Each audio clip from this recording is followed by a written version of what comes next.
The corridor was supposed to be inert at that hour. After midnight, movement near the residential wings narrowed to a predictable pattern: scheduled patrols, environmental checks, nothing more. The guard knew the rhythm well enough to feel when it faltered. He saw the service door from the far end, its edge catching light at an angle that did not belong. The magnetic seal indicator above the frame was dark, not blinking, not faulting, simply off. He slowed without stopping, training overriding impulse. An open door was not an emergency on its own. It became one only when it contradicted the record. He reached the threshold and stopped. The air beyond the door was cooler, carrying the faint smell of stone and cleaning solvent. No voices, no movement. He checked the camera above him, noting the steady red light, operational. He tapped his wrist console and pulled the access log. No entries, no escort authorization, no maintenance override. The guard angled his body slightly, keeping the open doorway in his peripheral vision while he scrolled back through the last 2 hours. Nothing. The absence was precise, too precise to be accidental. Systems failed messily. This was clean. He crouched and examined the hardware.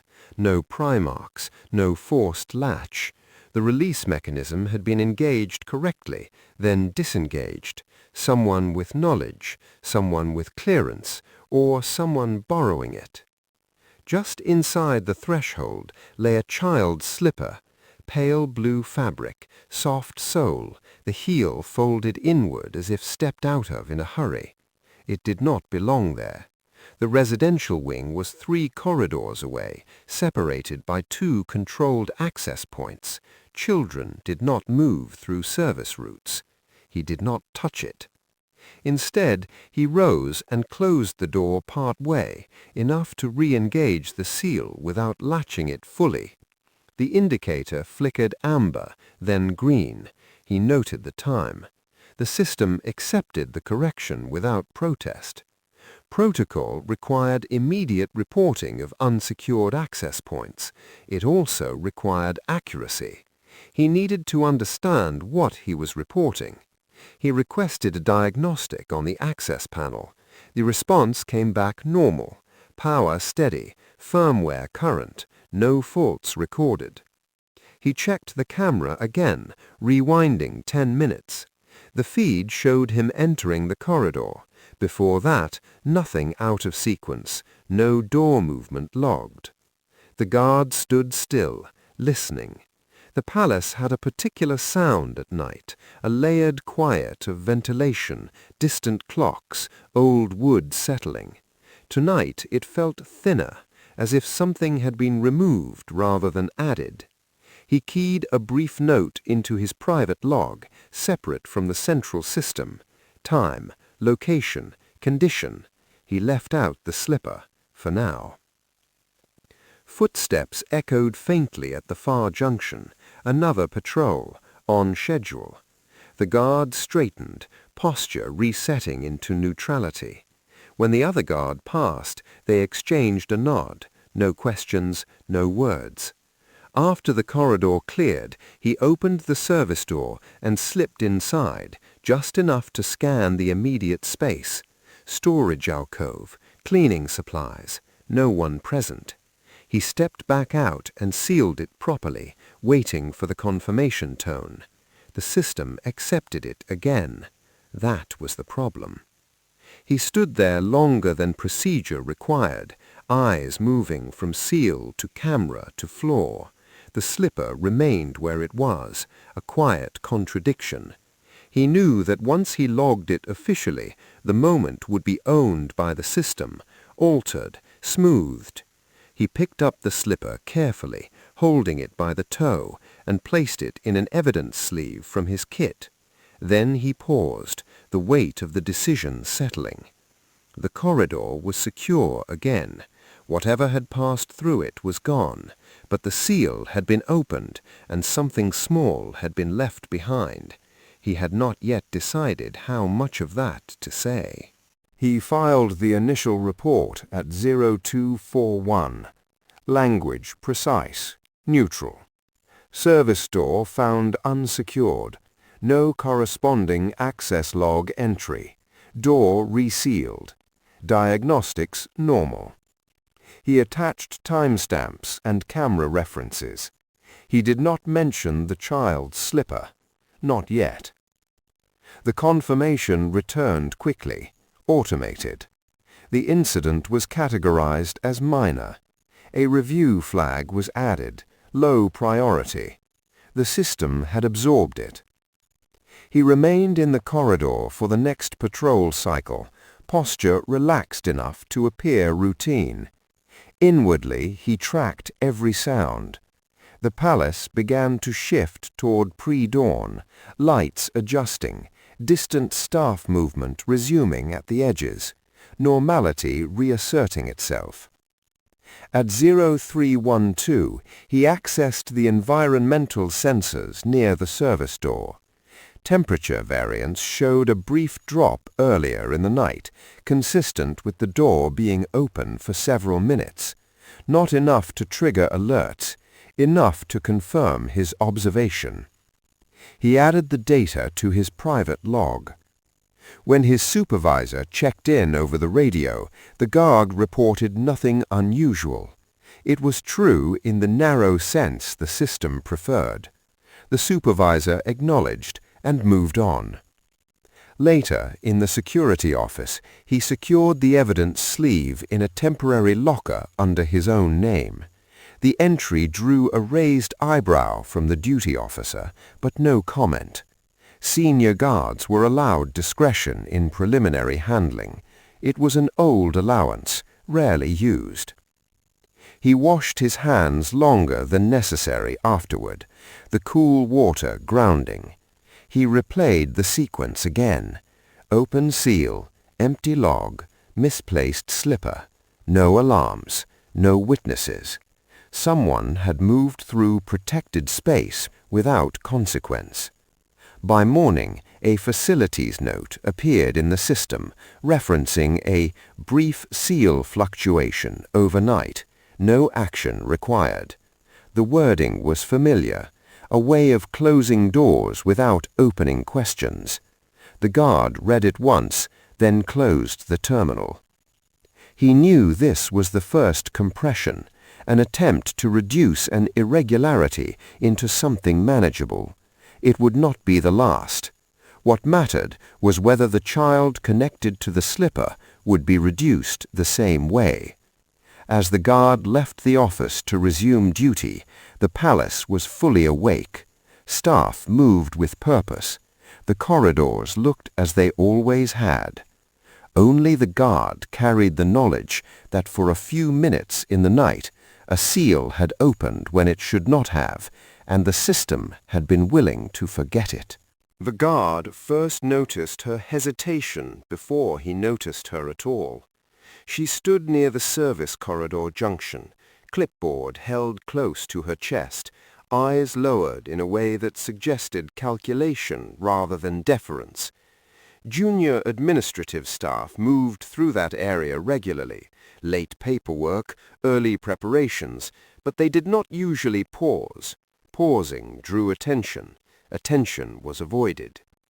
He slowed his pace deliberately, giving her space to decide. When she finally looked up, their eyes met for only a second before she glanced away again. The exchange was enough. "Sir," she said quietly as he passed, the word clipped, almost swallowed.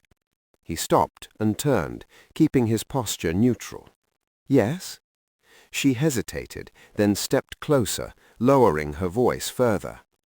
"I don't know if this is something, but I thought it should be mentioned." He did not prompt her. Silence, he had learned, often did more work than questions. "There's been movement, late, after hours, near the east side.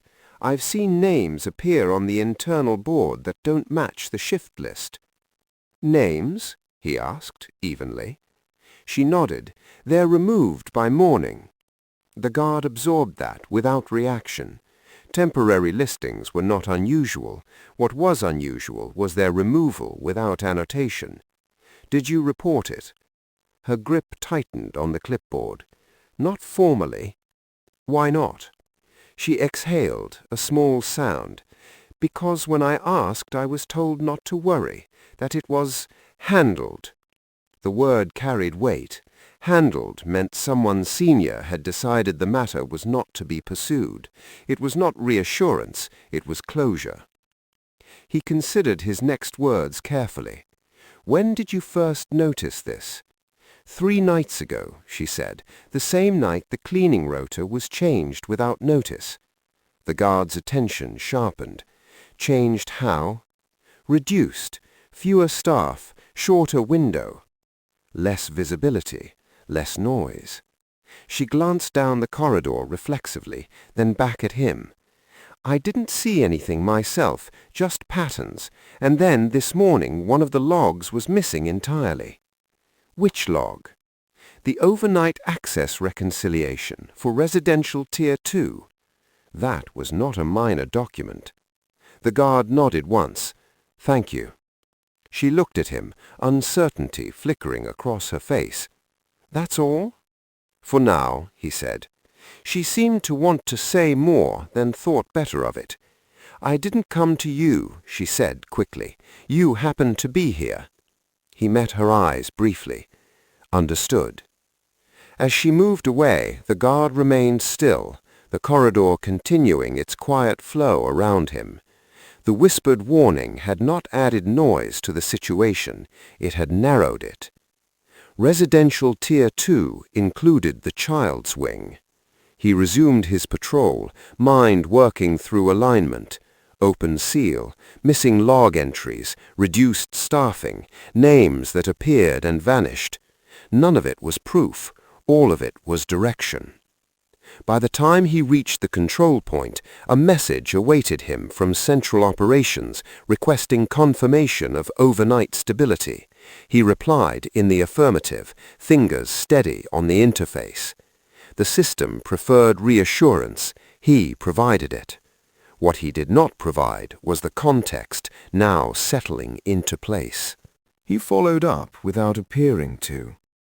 Accessing the internal board under routine oversight, he compared the archived versions from the past week. The discrepancies were subtle. Temporary entries created, then scrubbed. Names that belonged to mid-level staff with clearance, but no assigned reason to be near residential areas after hours. Each instance alone was dismissible. Together they suggested intent.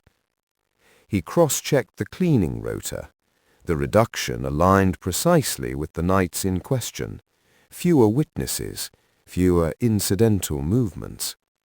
When he requested clarification from operations, the response was prompt and carefully worded. Adjustments made for efficiency, no impact on security. Efficiency was another word that closed doors. Later, in the staff passageway, he encountered his supervisor.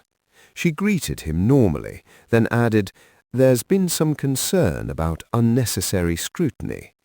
He understood the message beneath the words. "I'm within scope," he replied. She studied him for a moment. "Just be aware of where that scope ends." "Yes," he said. The conversation ended there, as such conversations often did.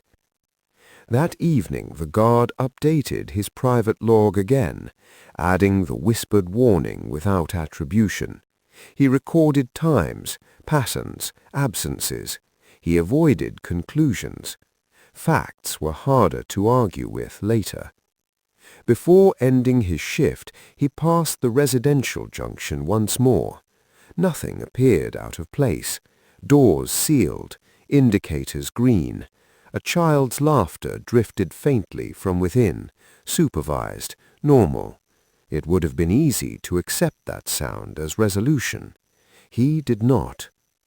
As he handed over to the night patrol, he felt the pressure increase, not overtly, but in the tightening of options. He now knew that others had noticed irregularities and chosen silence. He also knew that silence had been not accidental. The whispered warning had done its work. It had shifted the burden. What had been an isolated anomaly now carried corroboration. He left the corridor aware that the next phase would be quieter still and more resistant. By the time the internal review was announced, the shape of it was already decided. The notice appeared on the central system just after midday, framed as a routine reconciliation following a minor access irregularity. Language calibrated to reassure. Scope limited. Responsibility diffuse. The guard read it once and understood what it was not going to do. He was not assigned to the review team. That omission mattered more than any inclusion would have. Reviews that intended to surface problems drew widely. Reviews meant to contain them did not. He continued his duties as normal, but access began to narrow around him. Certain logs required additional confirmation. Archive queries returned partial results. Where once the system answered directly, it now asked why. The guard adjusted. He stopped pulling data in ways that left trails and began observing patterns instead. Who spoke less freely? Which doors now required escorts? How often senior staff passed through residential adjacent corridors without explanation? He requested the overnight access reconciliation for residential Tier 2 through formal channels. The response came back delayed, then redacted. Times remained. Names were replaced with placeholders. No justification was provided beyond privacy considerations. Privacy was a shield often raised after the fact. In the operations room, he noticed conversations halt when he approached. Not abruptly, just enough to register. Colleagues remained professional, but something had shifted. He was now adjacent to the issue, no longer neutral. A mid-level administrator stopped him near the records office later that afternoon. "You don't need to keep digging," the man said quietly, not unkindly. "It's being handled." The guard held his gaze. By whom? The administrator hesitated. Above us. That was not an answer. It was a boundary. When the guard pressed for clarification through his supervisor, she listened without interruption, then replied carefully, "The review is compartmented. You've provided what was required." "What about the missing entries?" he asked. "They're being contextualized." He nodded once. Context was how facts were softened. He returned to the corridor near the service door, now fully secured and newly monitored. A temporary camera had been installed, its presence conspicuous. The palace did not usually advertise corrections unless it wanted them seen. This was a signal, not of transparency, but of closure. He stood there longer than necessary, watching staff pass, noting who avoided the area altogether. The slipper remained in secure storage. No one had asked for it. At the end of the shift, he received a brief message.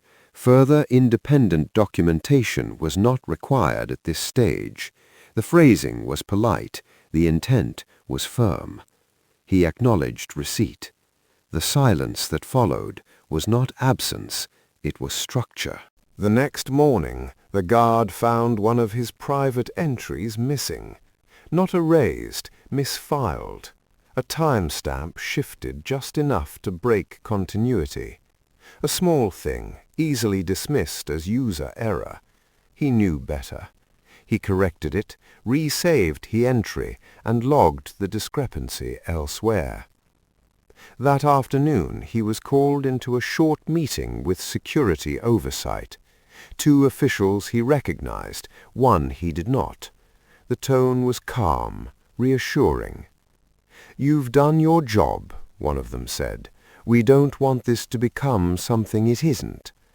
The guard chose his words with care. "I don't know what it is yet." The unfamiliar official smiled faintly. "Exactly." They spoke about proportionality, about avoiding unnecessary disruption, about protecting the institution. No one mentioned the child. That omission was deliberate. When he returned to duty, he adjusted his expectations. Information would no longer move toward him. He would have to notice what failed to move at all. He observed the residential routines from a distance. Escort timings shortened. Staff pairings changed without explanation. The child's schedule remained outwardly intact, but its margins tightened. Less spontaneous movement, fewer unstructured moments. Protection could look like care. It could also look like control. Late that evening, he passed the junior staff member again, the one who had whispered the warning. She avoided his eyes this time, moving quickly, shoulders set. He did not stop her. Her earlier courage had cost her something. He updated his private log again, noting the missing entry, the redactions, the meeting. He did not assign motive. He did not speculate. He recorded only what had narrowed. The review would conclude soon. It would produce findings that satisfied procedure. It would restore equilibrium. But equilibrium was not safety. As he ended his shift, the guard understood that the silence was now active, maintained, defended. Breaking it directly would trigger resistance he could not yet counter. He would have to wait, and watch, and be precise. The escort was scheduled for mid-morning, marked in the system as routine movement between residential rooms and the east sitting area. Nothing unusual. The kind of entry that rarely drew attention unless something went wrong. The guard was assigned to the outer corridor, not the inner passage, close enough to observe timing and posture, far enough to avoid direct involvement. It was a deliberate placement, visibility without proximity. He took his position early. The corridor was brightened by filtered daylight, pale and cool against the stone. The temperature was steady, the air faintly scented with polish. Sounds carried softly here, absorbed by fabric runners and high ceilings. When the child emerged, flanked by two attendants, the first thing the guard noticed was the pace, slower than before. Not hesitant exactly, but measured, as if each step were considered rather than automatic. The child's head was lowered. One hand held the edge of a sleeve, fingers curled inward. The other hung loose, brushing the side seam of the trousers with each step. No conversation, no prompting from the attendants. The guard did not stare. He let his gaze pass naturally, registering details without fixing on them. Children's behavior varied. Illness, fatigue, temperament, all could explain small changes. What concerned him was the pattern. This was not a single deviation, it was continuity. At the midpoint of the corridor, the group paused briefly while an access door ahead was cleared. The child stopped immediately, feet together, posture rigid. Not relaxed waiting, braced. One of the attendants murmured something, reassuring, perhaps. The child did not look up. The guard noted the absence of curiosity. In previous escorts, the child had glanced around, tracked movement, responded to voices. Today, the environment might as well have been empty. When the door opened, the child resumed walking without prompting. The escort passed the guard's position. As they did, the child's fingers tightened briefly on the sleeve, then released. A small movement, controlled, deliberate. The guard felt the familiar internal adjustment, attention sharpening, breath steadying. He logged nothing. Not yet. Later, during the return movement, he observed the same restraint. No visible distress, no tears, no resistance. The system would read that as stability. He did not. At midday, he requested a brief welfare confirmation through proper channels, framing it as continuity assessment following recent schedule adjustments. The request was approved quickly, almost reflexively. Efficiency again. He was allowed a short presence near the sitting area during unstructured time. The child was seated at a low table, a book open but untouched. An attendant sat nearby, posture attentive. The guard positioned himself near the doorway, unobtrusive. He did not engage. He watched. The child turned a page without reading it, then another. The motion was mechanical. The book could have been anything. A toy lay on the floor nearby, placed neatly, unused. The guard noted the alignment of objects, the careful order. Some children sought order when unsettled. It was a way to reduce variables. After the allotted time, he withdrew. His presence had not altered the room. That, in itself, was information. He returned to duty with the image fixed in his mind, a child moving correctly through routine, doing everything expected, and nothing more. The routine was intact. The child was not. That afternoon, the guard reviewed prior escort footage under routine audit permissions. He selected segments from earlier weeks, matching time and route. The contrast was subtle but undeniable. More variation in movement, more spontaneous gestures, small human unpredictability. Now the movement was efficient, compliant. Efficiency was prized in the palace. In children it was not always a virtue. He requested input from residential staff through indirect channels, general questions about schedule tolerance, fatigue indicators. The responses were uniform, settling, adapting, no cause for concern. The language had been standardized. When he encountered one of the senior attendants near the end of the day, he asked a single narrow question. "Has anything changed recently?" She paused, just long enough. "Change is constant," she said, then moved on. It was not dismissal, it was deflection. By evening, the guard had accepted what the day had shown him. There would be no disclosure from staff, not now, not without protection. The child would not articulate concern. Silence had become a strategy. He updated his private log again carefully. Escort timing, observed behaviors, no interpretation, no emotional language, just sequence. He considered escalation, then set it aside. Escalation without corroboration would trigger defense. The system was already alert to him. What he needed was alignment, timing, authority, leverage. As he secured his post for the night, he passed the residential junction once more. The lights were dimmed, the corridor quiet. Somewhere beyond the walls, the child prepared for sleep, guided through familiar steps by familiar hands. Routine was supposed to provide safety.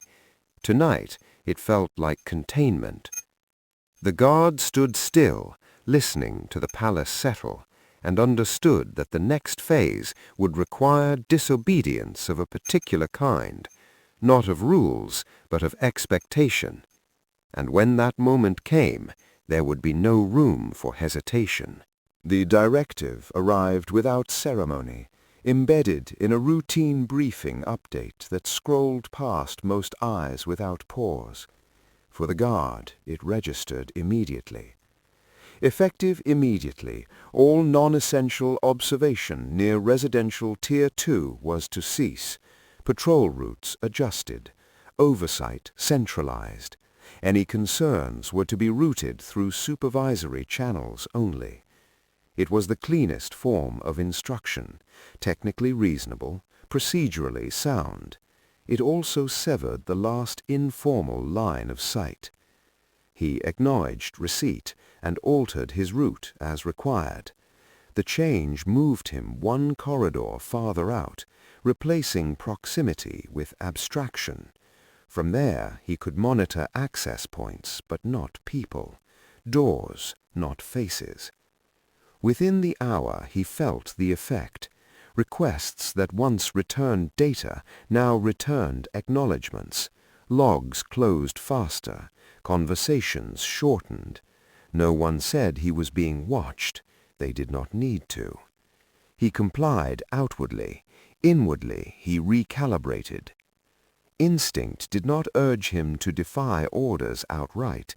That would have been inefficient and easily contained. Instead, it pushed him toward the narrow spaces the instructions still allowed, the margins where observation remained lawful, but unnoticed. He began with time.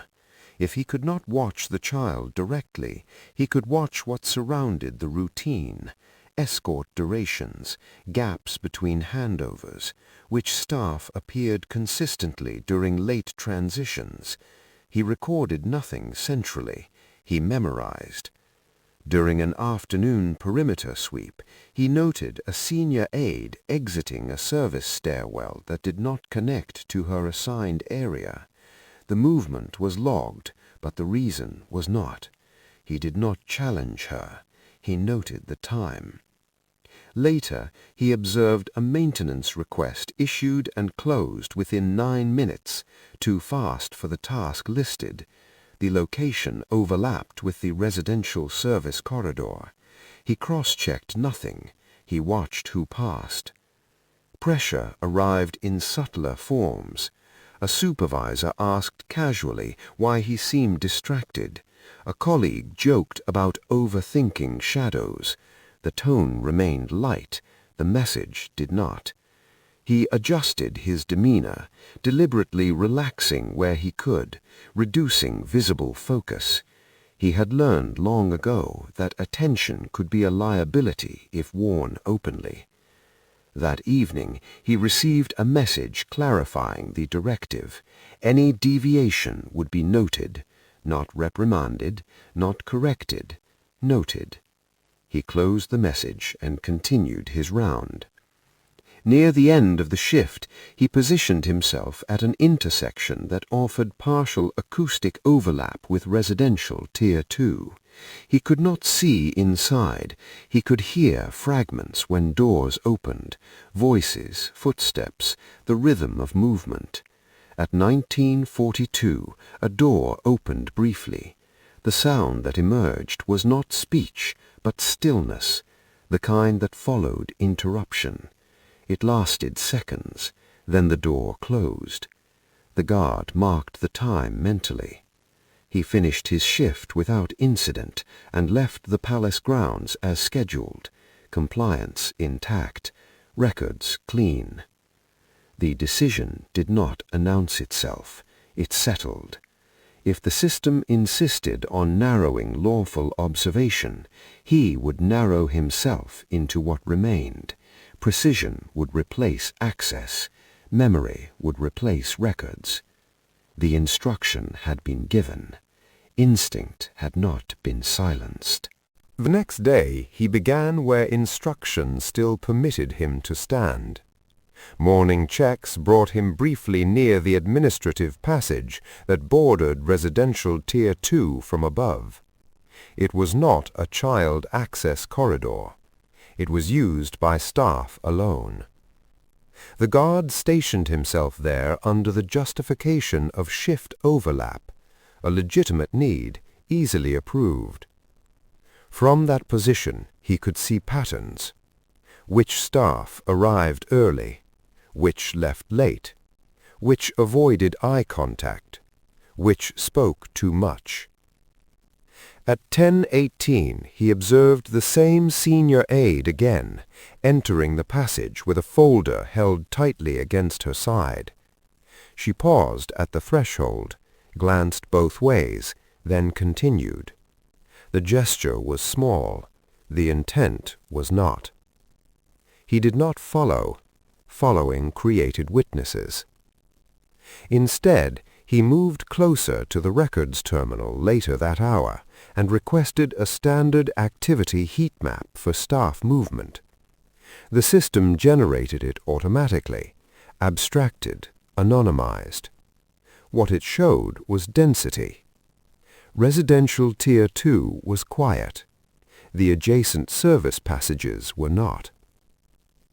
That afternoon, his supervisor called him in briefly. The conversation was polite, contained. She reminded him that overextension could compromise credibility. "I understand," he said. She held his gaze. "Do you?" "Yes." She dismissed him without comment. The pressure was now explicit enough to be counted. That evening, during a scheduled security rotation drill, the guard used the authorized confusion of movement to adjust his position momentarily, just long enough to confirm something he had suspected. A log entry had been created for a staff presence near the child's wing. The timestamp matched the stillness he had heard the night before. The name attached was generic, a role, not a person. He memorized it. He did not save it. By the time the drill concluded, the entry had been amended. That was enough. He ended his shift knowing the next step would require authority he did not possess. The system was no longer merely deflecting concern, it was shaping it. If instinct carried him further now, it would have to be alongside someone who could not be instructed away, someone who could demand rather than suggest. The guard left the palace grounds as night settled, his posture unchanged, his pace steady. Inside, the child's routine would continue. Outside, the window for quiet action was closing. The moment arrived without warning, which was how authority usually entered the room. Princess Sophie's name appeared on the internal schedule as a late addition, no explanation, no agenda attached. A private briefing requested, residential oversight included, security attendance limited. The guard read the update twice to be certain it was not provisional. It was not. He was assigned to corridor duty outside the small conference room adjoining the private apartments, not inside, near enough to be summoned, far enough to remain peripheral, a familiar position. The corridor lighting was warmer here, softened by wall lamps and heavy drapery. The air carried the faint scent of polish and old paper. Voices approached before footsteps, measured and low. Senior staff arrived first, expressions composed, folders held close. They did not acknowledge the guard beyond professional courtesy. Princess Sophie arrived last. There was no announcement, no entourage. She walked with purpose, posture upright, gaze forward. She acknowledged the guard with a brief nod as she passed. It was not familiarity, it was recognition. The door closed. Minutes passed, then more. The guard remained still, listening to the building rather than the room. He did not strain to hear words. That was unnecessary. What mattered was rhythm, pauses, raised voices, the subtle shift in tone that carried through walls not designed for secrecy. At first, the cadence was formal, briefings delivered, responses measured. Then a pause, longer than procedural. A chair scraped lightly against the floor. When the door opened again, it was not for departure. A senior administrator stepped out, face tight, eyes unfocused. He did not see the guard at first. When he did, he stopped, then continued without a word. The guard straightened instinctively. A moment later, an aide emerged and addressed him directly. "You're requested inside." The room was smaller than he expected. The table occupied most of it, polished to a dull sheen. Princess Sophie stood at the head, one hand resting lightly on the surface. She did not sit. She looked at him steadily. "You reported the unsecured service door?" "Yes, ma'am." "And the missing logs?" "Yes." She gestured to the chair nearest the door. "Tell me what you observed, in order, without interpretation." He did. He described the open seal, the absence of records, the whispered warning, the altered routines. He did not speak of intent. He did not accuse. He spoke as he had been trained: fact, sequence, restraint. As he spoke, he noticed the reactions around the table. Some listened, some avoided eye contact. One took notes too carefully. When he finished, the room was silent. Princess Sophie turned to the senior staff. Why was this not escalated? A response came quickly. It was assessed as low risk. She did not raise her voice. By whom? The answer did not come immediately. She looked back at the guard. "You believe the child is affected." He chose his words carefully. "I believe the child's behavior changed following the access breach. The change has been sustained." That was all. Princess Sophie nodded once. The gesture was small, decisive. "That will be enough," she said to him. "Remain available." The guard stood, saluted, and returned to his position outside. Behind the closed door, the tone shifted. The meeting extended well beyond its scheduled. Voices rose, not loudly, but with strain. Names were spoken, then stopped. Papers moved. Chairs shifted again. The guard remained at attention, eyes forward, body still, counting nothing. When the door finally opened, the atmosphere had changed. Princess Sophie exited first. Her expression was controlled, unreadable. She paused briefly in the corridor and looked directly at the guard. "Thank you," she said. 2 words, no inflection. Then she was gone. The staff followed in fragments. No conversation, no eye contact. The administrative confidence that had entered the room did not leave with them. An hour later, a directive circulated. Immediate suspension of discretionary access to residential Tier 2. Full reconciliation of staff movement logs, unredacted. Safeguarding review to be conducted independently, effective immediately. The language was precise, unavoidable. The guard read the notice once and closed it. By evening, the palace felt different, not louder, tighter. Doors required confirmation that had not before. Escorts were doubled. Routine was disrupted in small, visible ways.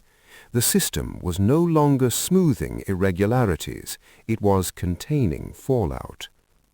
He was reassigned again, this time to internal transit oversight, not a reward, not a demotion, a balance. Colleagues spoke less freely. Some avoided him. Others watched him with a new calculation. He accepted all of it without comment. Near the end of the shift, he passed the residential junction. The door was closed. 2 attendants stood outside, posture alert. Inside, the child would be settling for the night, surrounded by process rather than assumption. The guard did not look in. He did not need confirmation of outcome. He understood the nature of what had been set in motion. Inquiries did not resolve cleanly. They rearranged responsibility. They created distance between cause and consequence. But distance could still be protective. As he logged off duty, he noted one final change. The private log he had maintained was no longer necessary. Its contents had entered the system through another channel. Authority had been engaged. Not publicly, not dramatically, effectively. The guard left the palace grounds under the same lights he had passed beneath the night the seal had been open. They cast the same shadows. The stone held the same cold. Inside, the institution was recalibrating, and somewhere within it, a child would sleep with fewer unseen doors nearby. The inquiry did not announce itself, but its presence was immediate. By morning, access permissions across the residential tiers had been reissued. Some badges no longer opened doors they had the day before. Others opened fewer. Movement slowed, not because people were told to be careful, but because uncertainty demanded it. The palace had entered a corrective phase. The guard reported as instructed and surrendered his primary credentials for temporary reassignment. The exchange was quiet, administrative, no explanation offered, none required. Scrutiny moved laterally as much as it moved upward. His new post placed him on interior transit oversight, junctions, elevators, service stairs, places where paths crossed but did not linger. From there he could see who adapted quickly and who did not. Staff complied outwardly. Internally, tension surfaced in small ways. A senior aide questioned a delay too sharply. An administrator hesitated before presenting identification. Authority, when recalibrated, revealed the habits it had protected. The guard noted everything without recording it. Safeguarding officers arrived mid-morning, external to palace hierarchy. Their presence altered conversations immediately. Language became precise, explanations lengthened, silence lost its protective value. He encountered one of them briefly near the service corridor, a nod, professional recognition, no exchange of information. That too was deliberate. By afternoon, the first interviews began. Doors closed, files moved. The palace absorbed the process without spectacle. It had learned long ago how to withstand internal disruption. The guard was called once late in the day to clarify a timeline detail. He answered concisely, no interpretation, no emphasis. The safeguarding officer thanked him and moved on. When he returned to his post, the junior staff member, the one who had whispered the warning days earlier, passed him in the corridor. She met his eyes this time. The look was brief, relieved, and cautious. He gave no acknowledgment beyond professional neutrality.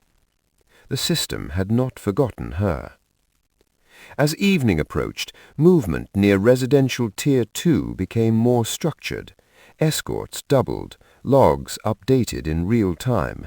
The visible order returned, but it was a different order, less assumed, more enforced.